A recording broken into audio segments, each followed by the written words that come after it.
सभी को जय भीम और मणिपत में महाबोधि महाविहार का ये जो मैटर है, इसको प्राप्त करने का जो स्टाइल है हमारा, कई सालों से जो है हमारा आंदोलन, ये एक स्टाइल है। फिर बाद में कोर्ट कचहरी करना, ये भी एक स्टाइल है। तीसरा स्टाइल फिर से एक होता है जो बुद्ध ने बताया, बाबा साहब ने बताया, वो एक स्टाइल है। हम लोग आंदोलन और कोर्ट कचहरी के स्टाइल से चल रहे हैं, मतलब हमारे स्टाइल से चल रहे हैं। बुद्ध और बाबा साहब के स्टाइल से नहीं चल रहे, वरना आंदोलन करने की और कोर्ट कचहरी करने की भी नौबत नहीं आती थी, क्योंकि मैं एडवोकेट हूँ। मैटर पेंडिंग है सुप्रीम कोर्ट ऑफ इंडिया में। जैसा मेरा नाम बताया, रवि सागर डंभारे। सुप्रीम कोर्ट ऑफ इंडिया में जो पिटीशन डली हुई है, तो मेरा बेटा श्रेय डंभारे, इन्हीं के मार्फत वो पिटीशन डली हुई है। तो श्रेय डंभारे और नागपुर के एक शैलेश नारोरे, बनते सुरेश साई जो है, इन्होंने 2012 में पिटीशन जो है दायर की थी। फिर कई साल के बाद 2018 में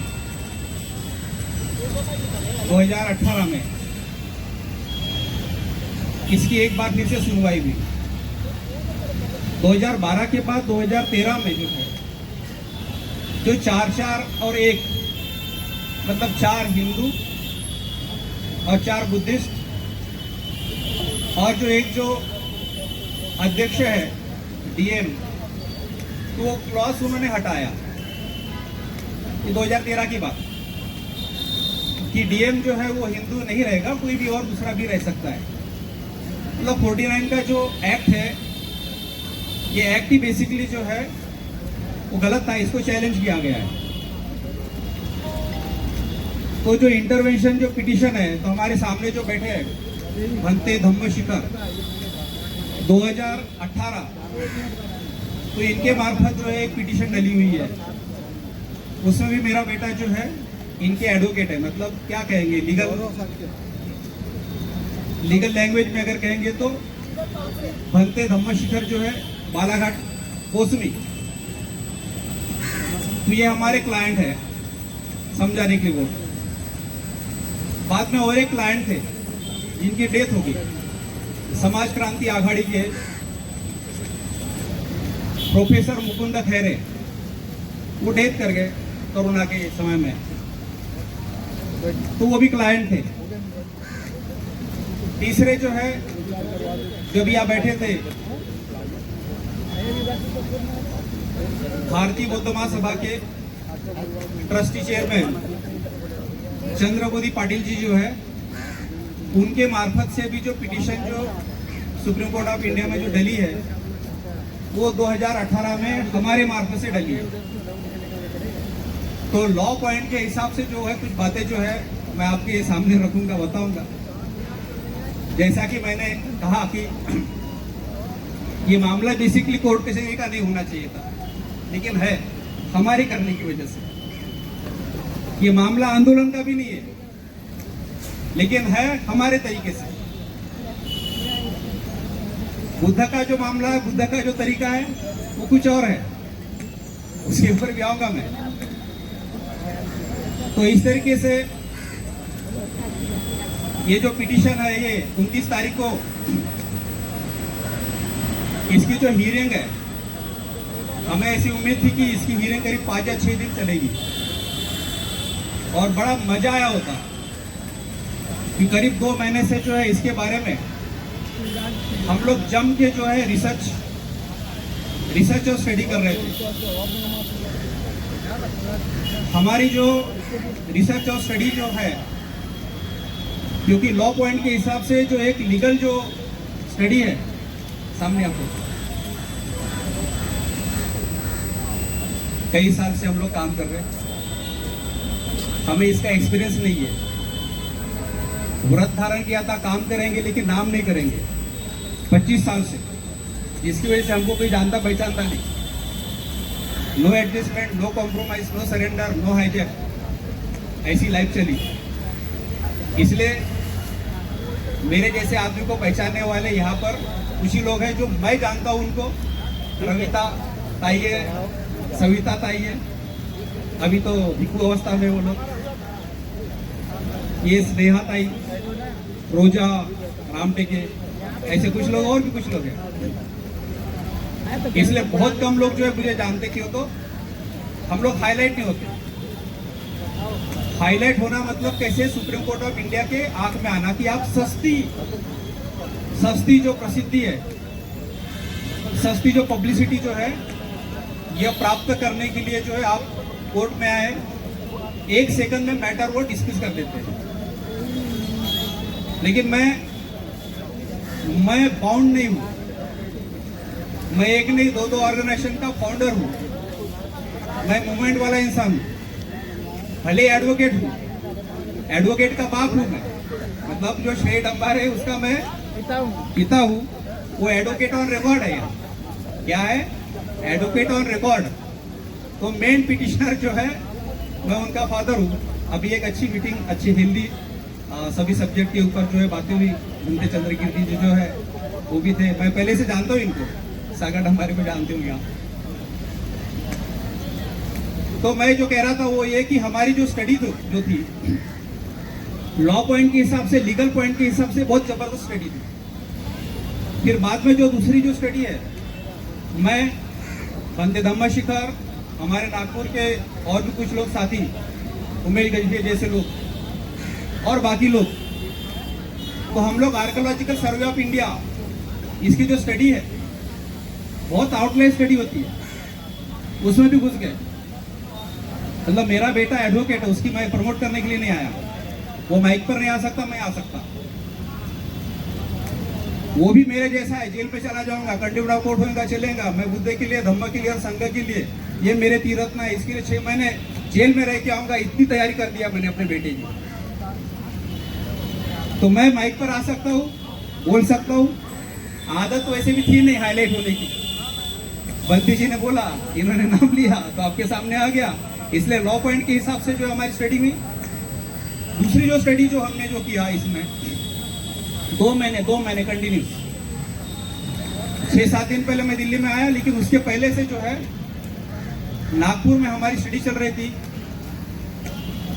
तो एक लॉ पॉइंट के हिसाब से स्टडी अच्छी हो गई, और दूसरी आर्कोलॉजिकल सर्वे ऑफ इंडिया के मार्फत से हमारी स्टडी अच्छी हुई। लेकिन 2 पॉइंट में हमको ऐसा लगा कि हिंदुओं का क्या कहना है इस मामले में, और हमारे जो साहित्य त्रिपिटक, क्योंकि सुप्रीम कोर्ट ऑफ इंडिया के और ये जो सारे जो जजेस हैं, इन लोगों को बाबा साहब की थ्योरी नहीं चलती। रिडल्स एंड हिंदुइज्म में जो बाबा साहब ने इनकी जो कुंगी बजा के रखा ना, ये वगैरह रेफरेंस बाबा साहब की इनको नहीं चलते। इसलिए मेरे जैसे आदमी को त्रिपिटक में घुसना पड़ा। मतलब 2-4 दिन हम लोग जो है सारे के सारे पुराण खरीद के लाए, बनते धम्म शिखर ने, फिर हमने तो पुराणों में थे, त्रिपिटक में थे, कि कहां पर रेफरेंस ऐसा आता है जो पिंडपात अगर वो लोग कहते हैं, तो उनका जो माइथोलॉजिकल जो बुद्ध है, माइथोलॉजिकल बुद्ध, उसका रेफरेंस है उनका। और इतना रेफरेंस है कि पुराण उन्होंने नाम ही ऐसे दिए, पुराण मतलब पुराना, जबकि पुराण मतलब उनका जो रचना काल है, बाबा साहब ने बताया, धर्मानंद गोस्वामी ने बताया कि उनके महाभारत में मस्जिद का भी जिक्र आया है। एडुक ये शब्द है। अब महाभारत में मस्जिद का क्या काम, लेकिन एक दीवार होंगी, दीवारों के सामने मुस्लिम लोग जो है नमाज वगैरह पढ़ते हैं। वो बहुत ज्यादा लेटेस्ट है, अभी के है। हाल ये 300 साल तक जो है वो लोग रचना करते रहे। उन्होंने रेफरेंस दिया, पहले 4 पुराण तो वैसे चुन के जानवरों के हैं। पहला कौन सा बोलिए? मत्स्य पुराण है। दूसरा कौन सा है? कछुआ का है ना, कुर्मी का है। तीसरा कौन सा है? सुअर का है ना। फिर चौथा कौन सा है? आधा आदमी आधा जानवर, कौन? लॉयन मैन, नरसिंह अवतार। तो इस तरीके से मत्स्य, कुर्मी, सुअर, मतलब भगवान लोग जो है ना क्या क्या खाने का काम करेंगे आप देखो। और चौथा वो, लेकिन उसके बाद जो है वामन अवतार वगैरह जो आ रहा है, तो इन चारों जो पुराणों में, वामन अवतारों में, यहां तक कि विष्णु पुराण में 18 से ज्यादा पुराणों में, 18 मेन पुराण और 18 उप पुराण, 36, इनमें से ज्यादा पुराणों में बुद्ध का जिक्र किया है उन लोगों ने। ज्यादा पुराणों में हमारा दुश्मन भी जो है कुछ कम तैयारी करके नहीं बैठा। 2 महीने पढ़े बिहार गवर्नमेंट का। जब मैंने वो रिप्लाई पढ़ा तो मैं 3 दिन मैं सोया नहीं, सोचा कि केस हार गया। बंदे जी 3 दिन मैं नहीं सोया। फिर बाद में जाके और जब अच्छे से पढ़े मालूम पड़ा इस केस को हम 1 साइड जीत सकते हैं। 1 साइड। ताली नहीं मुझे आपकी? कॉन्फिडेंस नहीं है क्या? मेरिट के ऊपर है केस, हमारे मेरिट के ऊपर। मैथोलॉजी का जो सिनोनिम वर्ड है, मैथोलॉजी का सिनोनिम वर्ड, मैथोलॉजी काल्पनिक, इसका सिनोनिम वर्ड का नाम है बोगस। क्या? बोगस। पिंडपात जो है वहां से करीब 25 किलोमीटर दूर किया जाता था। पिंडदान जो 22 प्रतिज्ञा में बाबा साहब ने बताया ना, कोई भी क्रियाकर्म ब्राह्मणाचे हातून करून घेणार नाही, श्राद्ध पक्ष नहीं करूंगा और पिंडदान नहीं करूंगा, ये 2। और ऊपर का एक ब्राह्मणों के हाथ से नहीं कराऊंगा। पिंड मतलब एक गोला बना के मरे हुए लोगों के याद में खिलाया जाए, लेकिन नदी के बाजू में, बिहार में नहीं। उनके साहित्य में महाबोधि महाविहार का जिक्र ही नहीं है। तो इस तरीके से यहां पर फिर बुद्ध के बारे में, बुद्ध का विचार को बर्बाद करने के लिए जो आप लोगों को बहुत अच्छी जो लोग लगते हैं उनका भी साहित्य में घुसे हम लोग। कि स्वामी विवेकानंद जो है उसको बुद्ध तो बड़ा अच्छा लगता है, लेकिन he was big fraud upon the Hinduism. What he said? That Buddha was born as a Hindu and died as a Hindu. Buddha की तारीफ बहुत करता है, इसलिए उसके साहित्य हमारे लोग घर में लेके आते हैं और पढ़ते हैं, लेकिन आखिरी का स्टेटमेंट जो है वो नहीं पढ़ते। क्यों? कहता है कि बुद्ध जो है एक हिंदू बन के पैदा हुआ और हिंदू बन के मरा। सब अच्छी बातें लिखेंगे, सबसे आखिरी में जो है हाई लेवल कॉन्स्पिरेसी जो होता है ना, षड्यंत्र, ब्राह्मण ये ब्राह्मण ही रहता है। वो सीकेपी था, चांद्रसेनीय कायस्थ, जो ब्राह्मणों के खिलाफ रहते हैं, लेकिन बाबा साहब बोलते हैं कि ब्राह्मण कोई भी, फिर सूट बूट पहनने वाला ब्राह्मण रहे या धोती वाला रहे या काला या गोरा रहे, ब्राह्मण ये ब्राह्मण ही होते, बाबा साहब कहते हैं ना। काला गोरा मतलब क्या? काला गोरा ब्राह्मण मतलब क्या? कि साउथ का ब्राह्मण हो या तुम्हारे नॉर्थ का ब्राह्मण हो, वो एक ही होता है। सूट बूट पैंट टाई वाला मतलब क्या और धोती वाला मतलब क्या? कि जो कम्युनिस्ट हो वो ब्राह्मण हो या वो ब्राह्मण कौन सा? जो धोती वाला, जिसको आप लोग पंडित बोलते हो। कौन से लेवल से पंडित बोलते हैं मेरे को समझ में नहीं आता। एक नंबर के बेवकूफ होते।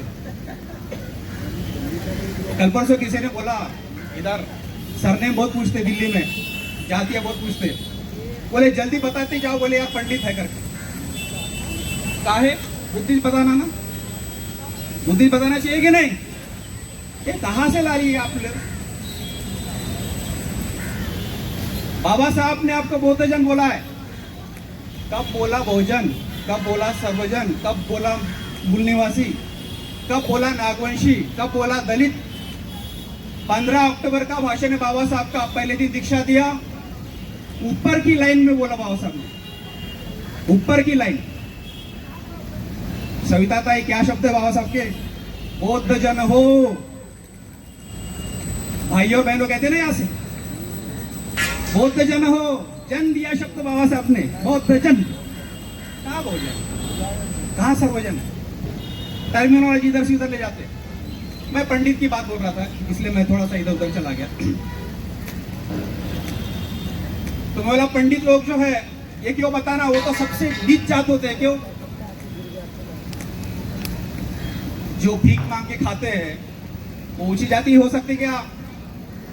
सोसाइटी में सबसे ज्यादा डाउन रोडन, साफ सफाई कर्मचारियों से भी ज्यादा, वो भी तो कमाई करके खाते ना। लेकिन ये लोग तो भीख मांग के खा रहे हैं कई सालों से। मुझे इसके बारे में बोलना नहीं था, मैं अपने विषय पर आ जाता हूँ, क्योंकि बोलने बैठता हूँ। मैं एक ऑर्गेनाइजेशन चलाता हूँ, कैडर कैंप लेता हूँ, ट्रेनिंग लेता हूँ, तो जिसकी वजह से बहुत ज्यादा समय तक बोलने का ही है, मुद्दे पर बोलता हूँ। अच्छा ओके, ठीक है, 1-2 मिनट में खत्म करता हूँ। तो साथियों इस तरीके से कुछ और रेफरेंस मिले कि पुराणों की रचना इसलिए की गई है, मतलब धर्मशास्त्र का इतिहास पीवी काने में पुराणों का जो निर्माण इसलिए किया गया है कि जिसके वजह से बुद्धिज्म नष्ट करे, उसमें वे सफल हो गए। पुराणों का निर्माण इसलिए किया गया था कि जैन धर्म भी नष्ट करे। पुराणों का निर्माण इसलिए किया गया था कि बुद्ध के समय में जो फिर से जो 63 पंथ थे, जो बचे खुचे थे 63 पंथ, उनको भी नष्ट करे, और इसमें ये लोग कामयाब हो गए। तो इस तरीके से हमारी जो केस जो है, हमारा जो मैटर है, ये मैटर जो हमारा मेरिट के ऊपर है, 29 तारीख से अगर ये मामला अगर चला और 4-5 दिन अगर मान लो हियरिंग होती है, तो सोर्स मटेरियल और स्टडी वगैरह जो है इतनी जम के हमने लेके बैठे। कुछ बातें जानबूझ के मैं आपके सामने नहीं बोल रहा हूँ, क्योंकि वो स्ट्रेटेजिकल पॉइंट्स है, स्ट्रेटेजिकल पॉइंट्स है। लेकिन एक आपको हिंट देके जाता हूं कि अगर मान लो अगर हम केस हार भी जाते हैं ना, केस हार भी जाते हैं तो हम केस जीतने वाले हैं। हमारे पिटीशन में ये हिडन है, वहां बोलेंगे, इधर लीक नहीं करना है। हमको ब्राह्मणों से ज्यादा खतरा नहीं, जितना खतरा हमारे लोगों से बन बैठा अभी। वानराच्या हातात कोली देणं बरोबर नसते। उस बंदर को नहीं मालूम था ना हनुमान को, रावण ने कहा से ला इतना सोना, जला के राख कर दिया। तो इसलिए बहुत से पॉइंट्स, बहुत से मुद्दे, बहुत से पॉइंट, बहुत से मुद्दे बहुत जबरदस्त है। कोर्ट कचहरी से हार जाने के बावजूद भी हम लोग जो यहाँ पर जो रिलीफ मिलाने वाले हैं, भला हो अनागारी धम्मपाल का राइट टू वर्शिप हमको प्राप्त कर दिया है। लेकिन राइट टू वर्शिप के बाद भी जो है कुछ जो अरेंजमेंट जो है इसी लॉ के मार्फत से आने वाला है, ये होगी लॉ पॉइंट। लेकिन अभी कुछ बातें, 1 या 2 बातें बोल के छोड़ दूंगा, क्योंकि 5 बज के ऐसा कहा उन्होंने। बाबा साहब आज के जमाने में अगर यदि आज टाइम होते तो क्या करते बताइए?